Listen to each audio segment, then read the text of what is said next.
Sheria ya Mungu.org. Kiambatisho 8G. Sheria za mnadhiri na nadhiri. Kwa nini haziwezi kutekelezwa leo?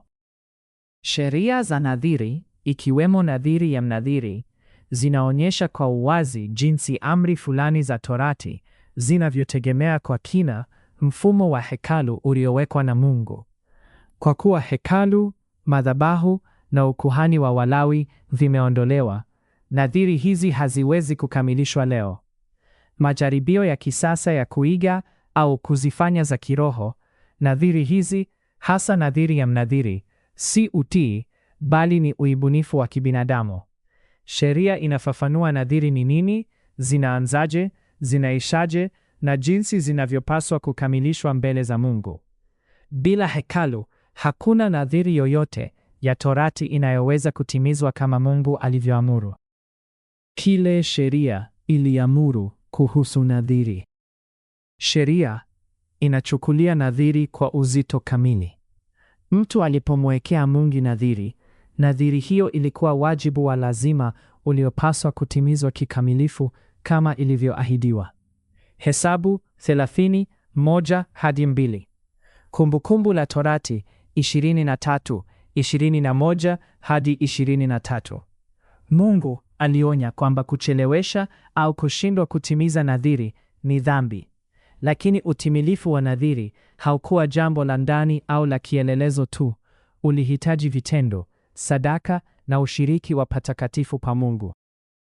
Nadhiri nyingi zilihusisha dhabihu za shukrani au sadaka za hiari, ikimaanisha kwamba nadhiri ilipaswa kukamilishwa katika madhabahu ya Mungu, katika mahali alipochagua yeye mwenyewe. Kumbukumbu la Torati 12:5-7, 12:11.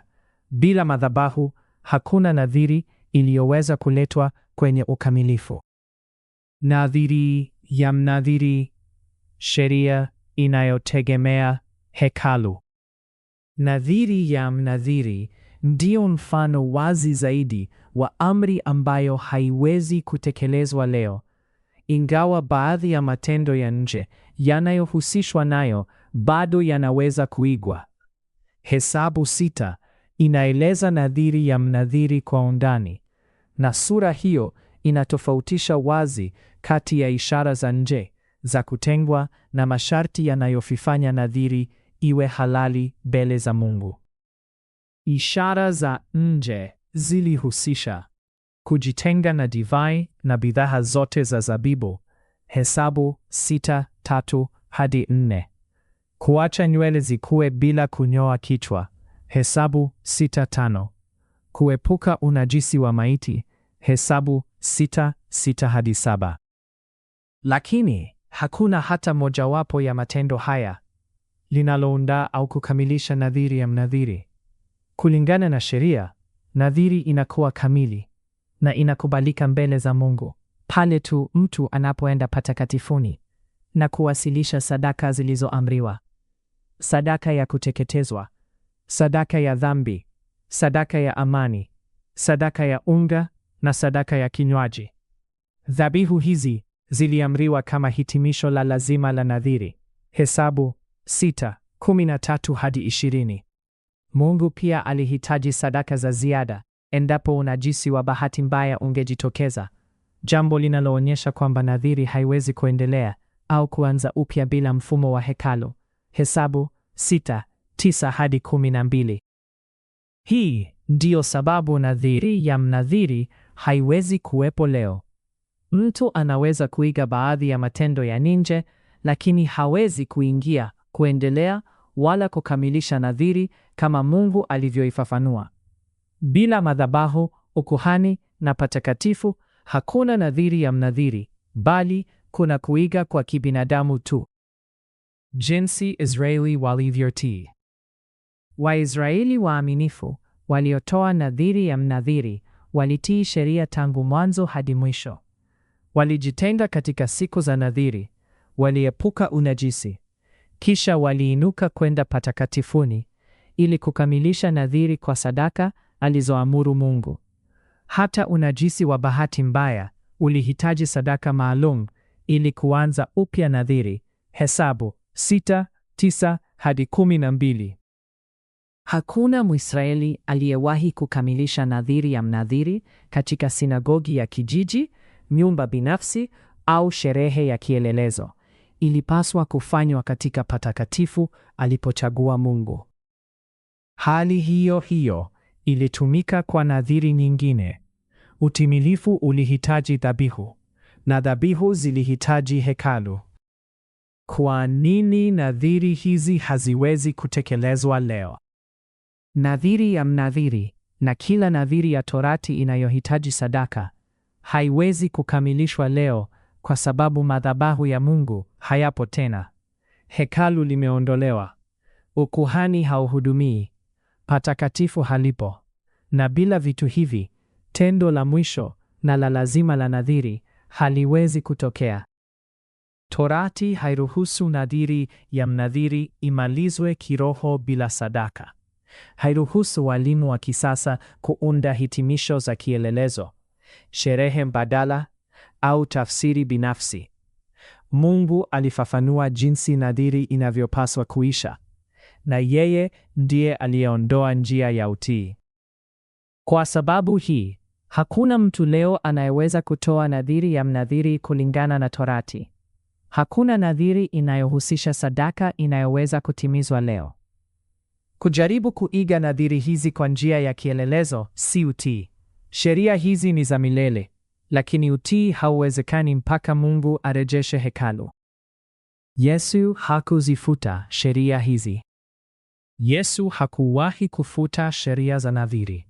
Aliwaonya watu waepuke nadhiri za hovyo kwa sababu ya uzito wake. Mathayo 5:33 hadi 37.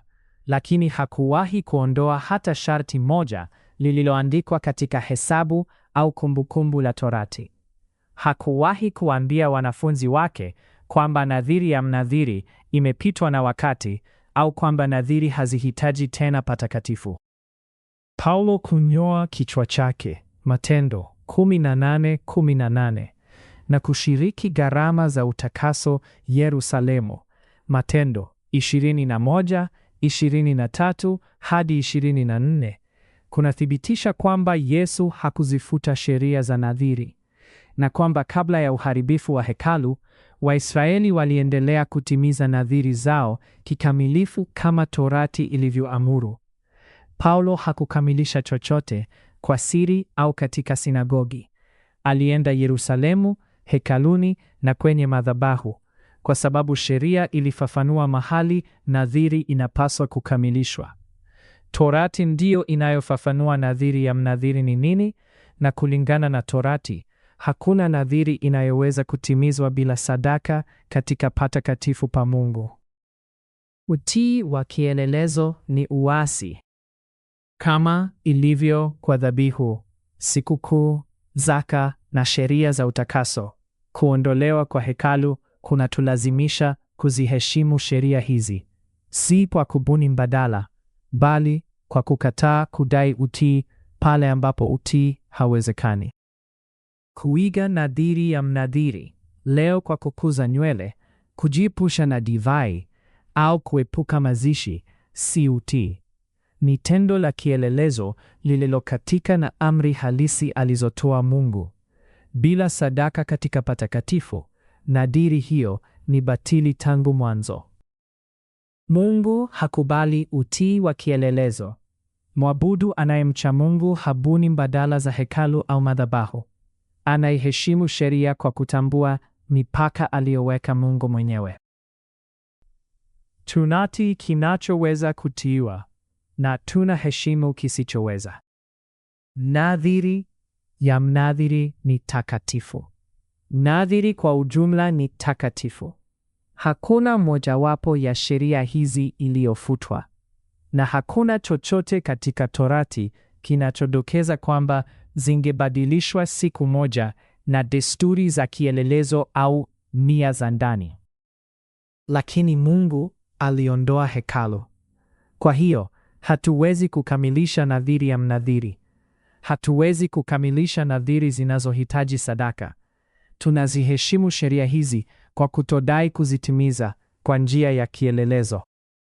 Utii leo unamaanisha kushika amri zinazoweza bado kutekelezwa na kuziheshimu zingine mpaka Mungu arejeshe patakatifu. Nadhiri ya mnadhiri bado imeandikwa katika sheria, lakini haiwezi kutekelezwa mpaka madhabahu isimame tena. Mfululizo huu na masomo mengine mengi kuhusu sheria ya Mungu yanaweza kupatikana kwenye tovuti sheriayamungu.org.